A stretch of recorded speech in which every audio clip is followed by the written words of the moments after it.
Hey, it's Mark Lanier with your video thought for the day. Are you hungry? Are you thirsty? Yeah, we can pick the kinds of things that we eat. We can also pick, to some degree, the kind of things we feel, but sometimes our feelings aren't so easily selected like a vending machine. And I come to this because it's an interesting thing that we have in today's video thought for the day. I've been looking at Gideon. You're in Gideon part 3. Or part 4? You're in Gideon part 4. So if you've missed parts 1, 2, and 3, go back and see them. But here's what happened as we continue the storyline of Gideon. Now, he's living in Israel at a time where the Midianites are really persecuting and marauding and taking advantage of the Israelites. And they've been doing it now for 7 years. And they're fearsome. And the Israelites just aren't able to stand up to them. And they're losing their crops. They're losing their livestock. They're losing so much.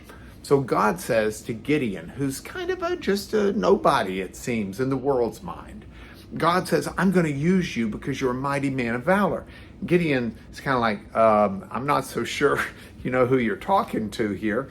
And God says, look, here's what I'm going to do. I'm going to give you a sign. And he gives him a sign. And Gideon's like, wow, okay. God, what do you want me to do? And God says, well, the first thing I want you to do is your father has had this altar to Baal and this big stick for a goddess, the pagan goddess named Asherah. And I want you to go destroy the altar to Baal, the false god, and to Asherah, and take the stick, the poles that are there as part of the altar, and bust them up and sacrifice a bull to me, to Yahweh God. And so Gideon's kind of like, well, I mean, that's kind of a scary thing. You want me to do it? Okay. But he does it at night when everybody's gone to sleep so that he doesn't get in trouble and he doesn't get everybody turning against him. And it's pretty funny. It's kind of like, I'll do what you say, God, but I'm going to need to do this under the cover of night because I'm not sure I'm going to be able to pull it off otherwise.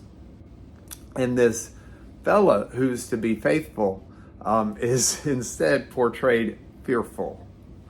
And, that's you and me sometimes. Sometimes we might know what we need to do for God, but we're kind of afraid to do it. And we might, it's important that we do things with wisdom. I mean, we don't need to flaunt things. There's discretion in what we do, and that's appropriate, that's godly, and that's wise. But the fear and acting out of fear is something that we need to learn to adjust on.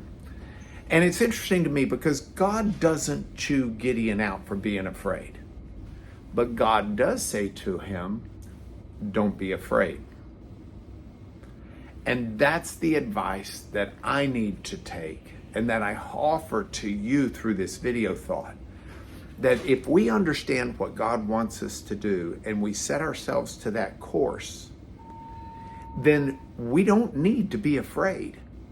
Because the God who laid the course out for us is the God who's going to sustain us on that course as long as we rely upon him. So what we need to just do is figure out what God wants us to do and rely upon him to help us do it. And then there's no fear. And when we are afraid, it's kind of like the vending machine. You can't always pick how you feel.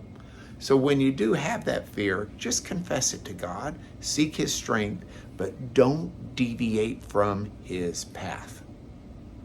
That's part 4 of Gideon, and it's your video thought for the day.